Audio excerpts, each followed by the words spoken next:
And, the story of Joseph with the coat of many colors and his brothers basically becoming jealous of that, and throwing him in a pit, ended up selling him to slavery.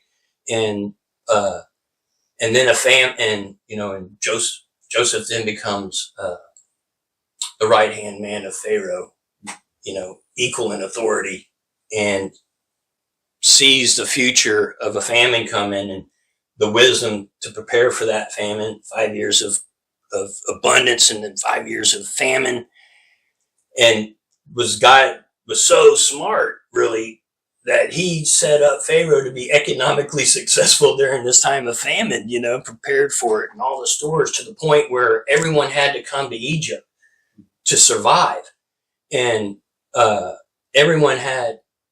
and even the Egyptian people were using all their, everyone from other countries are coming and trying to buy food. And even within Egypt, their people are having to spend money, and then they run out of money, and then they end up selling their land. Then they end up selling themselves into slavery to Pharaoh. And Pharaoh's like, now literally owns everything. And he taxes the people 20%. And, what are we getting taxed today? But they were happy with 20% tax. They were happy with it by the end of the situation. Now that they're slaves to Pharaoh, and they're happy in it. So then walks in Joseph's brothers. Jacob, again, if we understand the whole story, what's leading up to this, is Abraham, Isaac, and Jacob understand the covenant they have with God. Y'all are aware of this covenant of Israel. And Jacob's name now has been changed into Israel. And it's so interesting when we're reading the portion, even in the same chapters as Jacob and Israel, we're talking to the same guy, right? Mm-hmm. And we're at this, Jacob has to send his sons to Egypt in order to buy food, because they're in a bad situation like everybody else is. And they're completely, we know the story, right? And we know that they go, and they're unaware that Joseph's their brother. And for one, it's a crime that they did decades ago that they probably wanted to forget about, and they would never suspected this man to be Joseph, their brother. For one, he looks like an Egyptian, and doesn't even resemble his other Hebrew brothers anymore. Now he's raised around Pharaoh, the most important man in Egypt, next to Pharaoh himself, with Pharaoh's full authority. And in verse 44, and then one thing, and I asked Jay to print this up if y'all wanted to look at it. But what we didn't learn as children when we're studying this story is Joseph is an example of a Christ-like Messiah right now. He is. We need more of those. I can print more. That Jay had created this table. I asked him to print it up today because it just showed throughout the Old Testament, Joseph, Daniel, David, we have these man-like characters who aren't perfect, but were giving us foreshadows of what the Yeshua would be like, what Jesus would do, what his role was. He's called the Son of David, right? The Son of Man, the Son of God. And so here we are in Joseph, and there's just certain similarities that these characters have. And Joseph nails every one of them similar to Jesus. Being his father's favorite, him being a prophet, him being the interpret those dreams, him being even disguised, not them knowing who he was, the Messiah right there in front of us, that just like we couldn't identify him in the first century. Just constantly this stuff, him being exiled, imprisoned. And so when we read into this and we look at Joseph as a foreshadowing of the Messiah, and his brothers have come to him and they don't recognize him, they don't see him as that, and he tests them, just like we're tested in life, right? And he's testing them. And now here we are in this portion in chapter 44 when it's come down to the final test, and we know that he was placing these tests and orchestrating them, really putting money in their satchel and then putting that divination bowl, and he was setting the scene in order to test his brothers. And now we've come to the final test. And Benjamin is found to have this bowl. And it's interesting, when his servant goes and searches the brothers, he starts with the oldest. He knows where it's at because they put it in there, but he makes it, dramatizes the whole thing and searches every one of the brothers from the oldest to the youngest, knowing where it's at. Dragging it out. And something else that I want to point out is, when this occurred and when that other time occurred, they were behaving like men, that they were honorable, because they're there to do trade, and they really have a disregard for life up to this point, because they're like, if someone has got that, he deserves to die. And we saw what Judah did with his daughter-in-law, thinking that she had had an adulterous affair when she actually tricked him, and wanted to immediately burn her to death, just kill her. And their first responses to these two, if someone did that, kill them. And remember, Joseph's testing them now, and it's got to come to his mind. He's like, man, y'all are ready to put people to death pretty quick, Yeah, Jacob did the same with... And just as that disregard they had for their own brother Joseph, when they threw him in the well and was going to leave them there to die. And remember, Judah was the only one that's pulled him and at least sold him to slavery, gave him some sort of a chance. And we've also, in previous portions, we read what Judah did to Tamar. And here we're at it, where Judah, in chapter 44, verse 14, when Judah realizes what is happening here, and Benjamin has been caught with this bowl, and Judah, for the first time, is a changed man. Here in verse 44, where he was like, he's willing to lay his life down now for his brother. None of these brothers were ever considered doing anything like that before. Yep. In the scripture. They never behaved like that before. But Judah now, and when Judah and his brothers came to Joseph's house, he was still there. They fell before him to the ground, because his brother had just been taken, Benjamin. And Joseph said to them, what deed is this that you've done? Do you not know that a man like me can indeed practice divination? And that's kind of interesting. We don't think that Joseph really provided divination, but that was a common practice in that time, that leaders like Pharaoh, his councils would be divinators, because he'd be trying to get inside information into the spirit world. And he might have given him as that bowl as a way to have his divinations, because it was expected for his councils to be that way. So that was a normal thing in Egypt. And even though he had it, didn't mean that he necessarily did it, but he's saying here, don't you know it? Because it's expected, everyone expects him to be able to do that, to know these hidden things, because he interpreted the dreams and all that stuff. But again, if he is a copy or a foreshadowing of the Messiah of Jesus, because he is divine, he would know all things. You know what I mean? Yeah. And then Judah's response.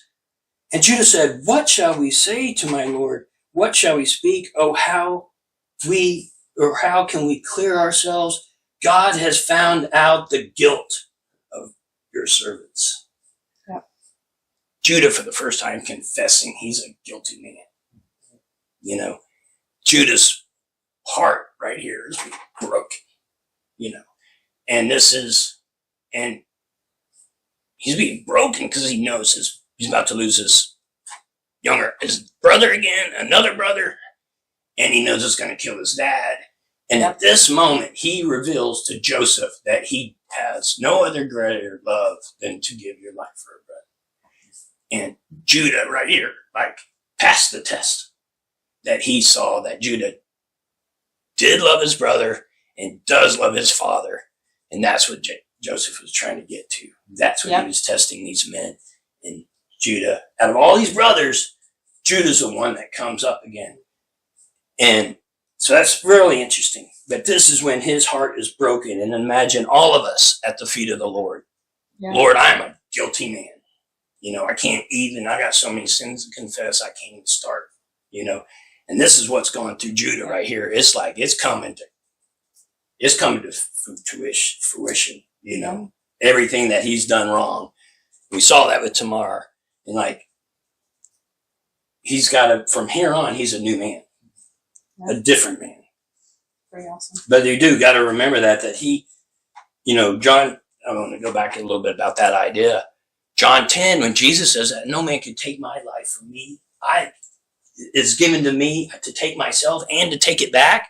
And I do this because I was commanded by the Lord. That was because of his authority. In John 10, Jesus expressed the idea, I have power over death and life. You can't kill me other than me giving my life. Is the only way it's going to be laid down. And I have the authority to take it back. And then in John 15:13, he goes into that further. No man loves his brother more than, to lay your life down for a brother is the greatest love. So he's building on that. That story, that was Torah that Jesus was teaching, referring back to this story, when Judah was ready to give his life for his brothers. Again, Jesus taught Torah. And this is that story. This is that lesson, or this is the beginning of that lesson. So here he is. Judah's coming down to the consequences. In verse 18, he recognizes that you are like Pharaoh himself. You have just as much authority as Pharaoh does. And it's also, I think it's interesting that, he's talking about his brother and that his father is an old man and we have a younger brother, this child. So Benjamin is still considered a child. He's still really young at this time. So when I go home to visit my parents, my mom still calls me her baby. Yeah. There's that. And he was the baby of the family for sure. And again, it also reminds me of later on, Moses, when he goes up to the mountain and gets the law and he comes back and they have the golden calf and God is so mad. He's like ready to wipe them out. He's just like, that's it, and Moses then did exactly what Judah's doing right here. He stood in his way and says, no, Lord, let me. Moses did the same thing that Judas was just doing there. He had to intercede for the people. Otherwise, God was so angry, he was willing to wipe them out, So Moses did this as well, who is also an example of a foreshadowing of Christ, who who put his love ahead of himself for ourselves, for his sacrifice. And I also think, and I need to go back just one little thing too, but I thought it was really interesting that when he was negotiating with Judah and his brothers, that he's like, a man is responsible for their own sin. You can't stay in the way. You can't stand in place for your brother's sin, And that's ours too. Is like, we are responsible for our own sins, and we are not worthy. We can't do it right. And no one can do it. No one can intercede for us but Jesus. We can't even intercede for ourselves. But because we are redeemed, we want to walk in his way and obey him now because of redemption. So then Joseph reveals himself. He finally weeps down crying. He can't handle it anymore. He weeps it down crying. He comes to find out what he wanted to find out. He tested their love and Judah passed it. And he reveals to them that God sent me before you to preserve life. In verse 7 of 45, and God sent me before you to preserve for you a remnant on earth and to keep alive for you many survivors. That reminds us of Christ too. Another picture of Christ that he sent before our lives to rescue us, to save his children, the shepherds that know his voice, to find that remnant, to find the called ones that hear the shepherd's voice. And that we know that things, and there's a lot of scripture on that things that men do to harm, that God turns it to good, always. And we know that God will not give you more than you can handle. And we know that you can overcome these hard times. And we know that trials and tribulations actually purify us like gold through a fire. So even though these hard times, even Joseph having the most hardest time is giving God credit for turning it into a miraculous purpose. That now through that, what man intended to be bad is turned into the savior of the whole world of that time. So that's pretty deep. He's finally reconciled with his brothers here. He has a chance. And he sends his brothers now back to Egypt to go get his dad. And he sends them back with great gifts and all the things they would need to make the travel. He's got to prove to Jacob, that the story's even real. And it kind of reminds me too that and we'll read it in our New Testament portion, which really happens to fall so much in line with this portion today. But as Joseph has finally reconciles this with his brothers, he sends his brothers out. And it's just like it reminds at the end of Jesus's ministry, he sends his disciples out to gather his people. And he sends his brothers out now to gather all of Israel. And then one other thing, and this so plays on what you were saying earlier, Tracy, is that we divide so much. The hard part about a church or a body, the hardest commandment, I think, of all of them is love your brother as yourself. Loving God with all your heart and mind and soul obviously is hard, but that's in our mind and our heart. But loving your brother is hard. Much more difficult, what I mean, than us loving our Father in our mind, this relationship we have to our Father. It's challenging, but it's so much easier than a relationship with our neighbors and our brothers. You know what I mean? Just interesting. Those are he sums it down to those two, but that one is so much harder. And that's why we say when we get into these churches and groups, and the bigger we get, we divide and quarrel over simplest things. And actually, we're supposed to be united. That's showing the enemy working. We're supposed to be united in truth. And so I just find it so interesting because we're going to start reading here in verse 25 in chapter 45. But I do not want to miss the very words after he ends up sending them out. He tells them, do not quarrel on the way. He's got to remind them this. All of this, they all got together. It's a great reunion. They're going excited. Their whole tribes are going to be saved now because he's going to take care of them. He's prepared for them. He's prepared a place for them. They're going to Goshen, which is the most fertile land in Egypt. And it still is to this day. For example, the Nile flows north. It's kind of different than we think of North America because most of our rivers flow south. But the Nile flows north into the Mediterranean. And that Goshen area is the most fertile valley. And it was where most of all the agriculture and the most abundance happened because the water was there. The land was the most fertile. And the high grounds was more upstream. And that's where most of the civilization and stuff was. Because just like today, Goshen would have been more like the rural areas like we are, the less populated. But it was the most fertile because farmland's always in the most fertile places. But even today, like have y'all heard of cotton, geisha cotton? Have you heard of geisha cotton? Mm-hmm. It's like the finest cotton sheets of for linen, for sheets and stuff like that. Well, that cotton only grows one place in the world, and that's here in Goshen. And it just gives you, it has a lot longer, finer shreds of cotton than the highland cotton that we grow here in Texas. So even though cotton is king in Texas, Goshen, Egypt, Giza cotton right there is the finest cotton in the world. All right, so that's the scene I was just trying to set, right? So that's where we're at. He's sending all his brothers back to go get his dad. And the other thing that is really exciting is to see how excited Joseph is that he can be reunited with his father. And imagine that too at the end of Christ's mission, how the struggles and how he was about to do and offer his life up on the cross and that tormenting pain and suffering for, to pay for all sins. But why? What would he have to look forward to is being reunited with his father, and him on the cross knowing it's about to happen. Yeah.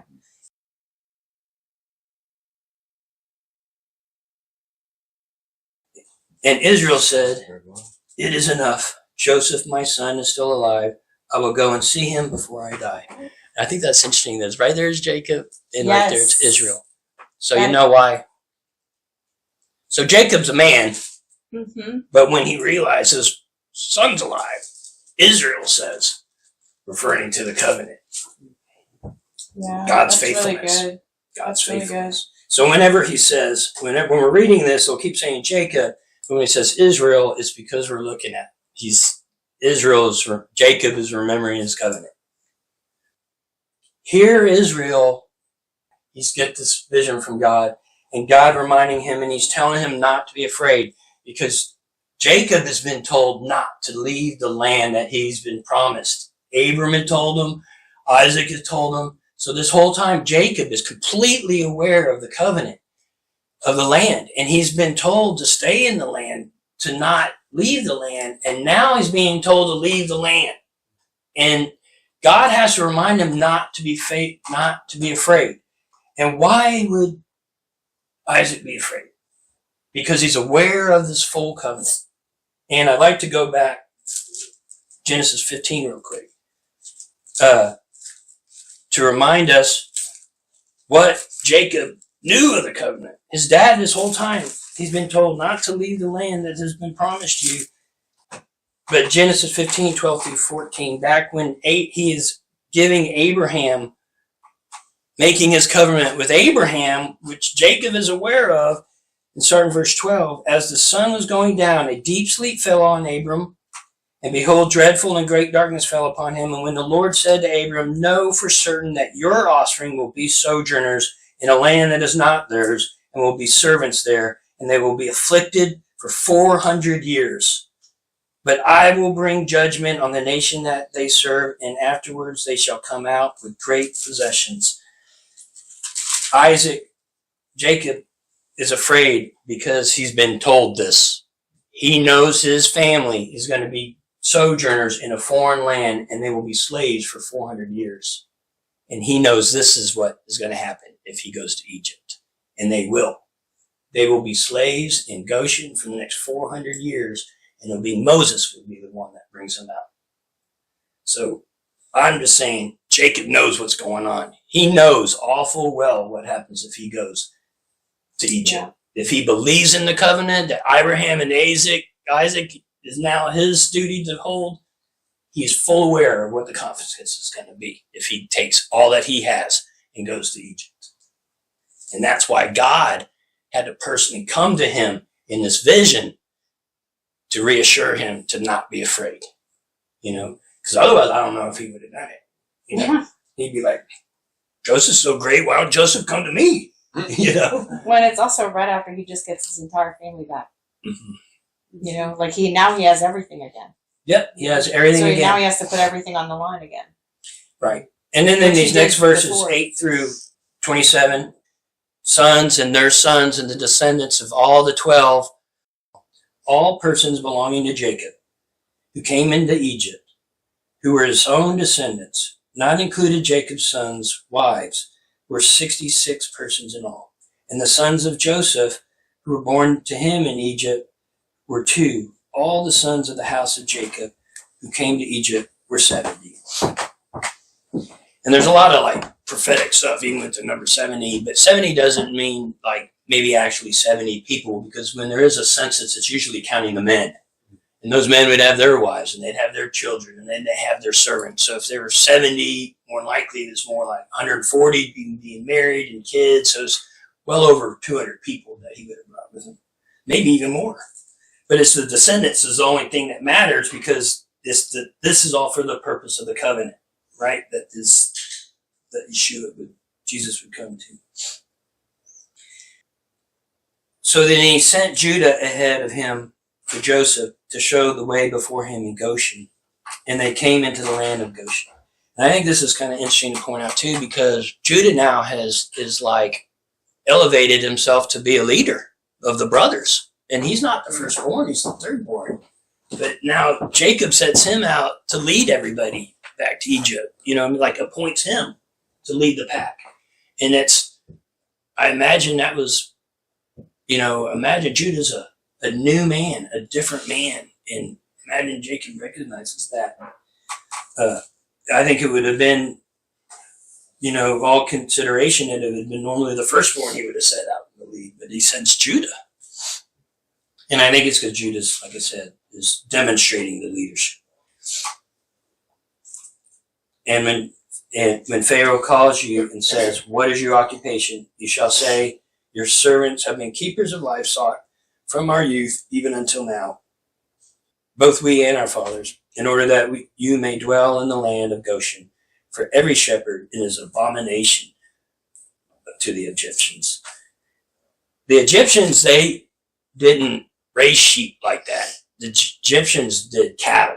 Remember, they even worship cattle. Remember 400 years from now, the Israelites are going to be building a golden calf. They're taking that Egyptian, false religion with them. But culturally, the Egyptians looked down on people that raised sheep and goats,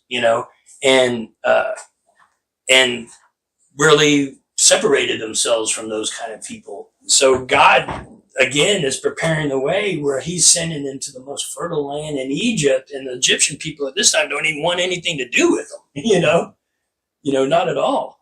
And in fact, it's repulsive in their culture. It's an abomination in their culture because their economy and religious system, I think, was more centered around a cow or beef. So this was just a cultural difference between them two. And that's just cool. It's just an interesting way to see how God set his people apart. And we know all throughout Scripture, he uses that imagery of his people being shepherds in the flock. That's his people, and it's obvious in how his people are different than a sojourner. They're going into a foreign land. But that's the thing, is this is such an awesome story. Joseph and his brothers in Egypt, and seeing the foreshadowing of Yeshua, and seeing his relationship to Jacob, his father, and to see him even before Jacob dies, seeing the faithfulness of God, that his family's restored. And not only that, he's even adopts 2 new sons in the future. You know what I mean? So he's like blessed superfold. And it's interesting if not to take the time into it, but even the next chapter, Judah and boldly goes in front of Pharaoh, representing his family, for Pharaoh then to give him this land and give them permission to settle there. And then Jacob, Pharaoh being almost surprised about how old Jacob was living. He was 130 years old at that time. And Pharaoh asked Jacob, "How old are you?" Because they admired that. They knew there was wisdom in that age. And Jacob answers them, 130 years old, all of my descendants, I'm a young one, all my descendants have lived older than me. Because they've been carrying this truth of this covenant and passing it on to everyone. Just a oral story at this point. And I thought it was really interesting that Jacob doesn't submit himself to Pharaoh. Jacob blesses Pharaoh. Yeah. Like Pharaoh wanted his blessing. That's pretty interesting. That is good. Anyways, there's a lot of pearls, and this is such a great story. And to me, it's such a shame that it was just a children's story for so long. You know what I mean? That we're not taught the depth of it. That we're not understanding how serious this is right here. This is because actually the entire truth rides on this, and here we are seeing Jacob realizing that the covenant with Abraham is coming true, and he knows that his family now is he knows what's ahead for them for the next 400 years. So that's pretty amazing. Mm-hmm. I noticed. Last week when we were reading some of this portion, I noticed that when God tells him, when Pharaoh and when Joseph reveals himself, and then he says, and then Pharaoh finds out about it, Pharaoh's thrilled. And in a lot of ways, Pharaoh's like God in this situation, right? So he's thrilled, and he's like, He's like, go get your family, like send for your family, like all this stuff. Tell them to come. It's the opposite of the Exodus. It's like, tell them to come in haste. I'm going to send carts. Like, don't let them walk. That's too slow. Tell them to come like fast, and all this stuff. And it's just really interesting to me, like how there's parallel after parallel just in that one section of how like it's very much prophetic of like what was going to come in the Exodus. It's just kind of the opposite. So there got to be some chiasms and stuff like in all this stuff, parallels and stuff like that. But I just thought it was interesting, and like even when Abraham, I just noticed this one. I mean, not Abraham, Jacob. When Jacob is when his heart goes numb, and then he's revived when he hears the story. I was talking about to Jay just how like Jacob all these years, and it refers to him as Jacob in all these parts of the story before you get to now, is like he really, I think, believed that when he sent Joseph away, that Joseph was going to come back, because he believed the promise about it, all of his descendants. And I feel like when he didn't, it was like his faith was shaken. Like he wasn't sure who God was anymore, like kind of thing. And in this section, you can kind of see it. Like it's like he's revived. He remembers the covenant. It's like he believes it again. And I don't know if it's like he didn't believe it was going to come true after that, but it's more like his ability to really see it. It's like revealed. It was dimmed. Well, Yeah, it's almost like was, you get the sense that he has the breath of life again. Yeah, right. Yeah, like he was numb. A resurrection almost. It's like it talks about he went numb, but I'm like he was probably numb all those years because he thought like it's over. Well, and I think it's a big just foreshadowing really, even with Jesus, and we're going to read that, when he says he is alive, and it's after even Christ does his thing and dies on this cross, and the same good news when Mary and they came back and they're like, he's alive, Yeah.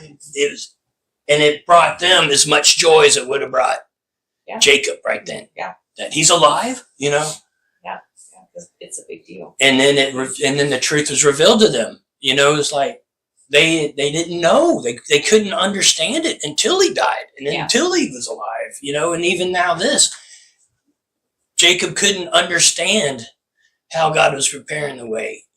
All these years he thinks Joseph's dead. Like it's all over. Right. It's almost like it's what he's thinking. But then Jacob had peace so that he could die. He died in Exactly. Peace. Exactly. Yeah. And it's interesting because he, here he is. He gets everything back, and not long after, he's going down into Egypt. God's telling him what's going to happen, and not long after he dies. And it's like, he does have peace before he dies, but he knows that he has to go so that all this can come to pass. Mm-hmm. And I think part of what we see here is like people who understood generational inheritance, and we don't have that in this world we live in now. But also like that God's plans are eternal. So they're not just like, my life's not the only thing that's important. Like beyond my life is important. So do I live my life like my life's not the only one that matters? Or do I live my life just for me?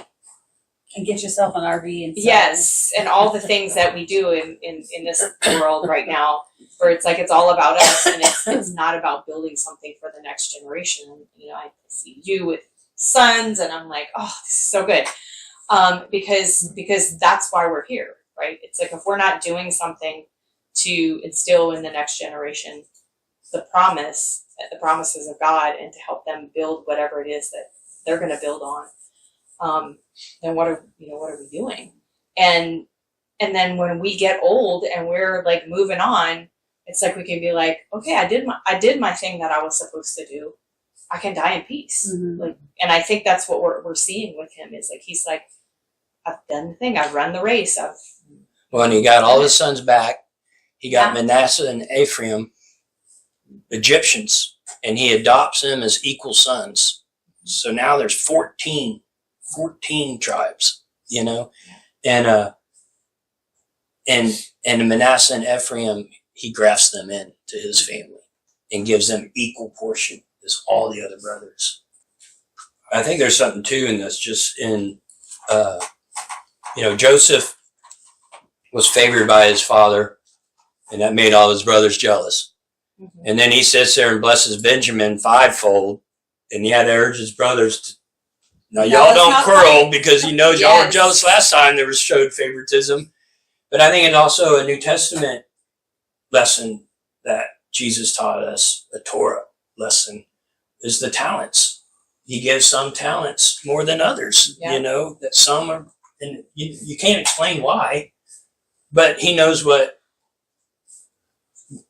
you can handle and what you're going to be responsible for, and he gives some more talents than others, you know what I mean? And so it's a lesson then, it's like, let's not be jealous because some are given more talents Right. than others. We all have our, you know, our job and our roles to have, you know, but, and again, like what you're saying is the example that what we have isn't to live self-centered, but to live more of as Yeshua did, and Judah did, and as Moses did, to be more self-sacrificing, you know, for our brother, to show love through self-sacrifice, not to show love through narcissism and selfishness, you know, in the especially in the age we live today. Gosh, you know, so much self-absorption, like never. I don't think like ever in the history of man have we been so, you know, with our device, so absorbed with ourselves, you know.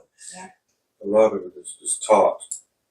Like in our house, it's amazing as a parent because I see my children always working together Mhm. and helping each other constantly. Without me, I don't really have to direct them too often. Mhm. But I sit back and just watch them kind of operate together. Mhm. It's really neat. Yeah. And that's the way it should be. And, you know, I think a lot of our culture today just divides us from the very beginning, you know. So, And, you know, I think homeschooling really helped our girls too achieve that. And, you know, you think about even like a regular public school system I did, it's like we immediately separate them into different grades. You know what I mean? It's like all of a sudden, you know, it's like they would intentionally divide everybody, you know, Spend so much time away when we from can the learn family. together. I forgot to mention, it's not in the section we were reading, but like what I was getting at earlier is when Pharaoh says, you know, send for your family, like the whole thing. At the end, he says, you know, take the wagons to you know, transport your kids and your wives. And he said, don't be concerned about your goods because the best of all the land of Egypt is yours. And right there, Pharaoh is acting as God, right? It's all his. And when they leave 400 years later, what happens? They get the best. They get the best of Egypt. Mhm. This is a prophecy, but also a promise Mhm. of Pharaoh. And God makes sure it happens. And I'm like, that is really cool. And I never saw that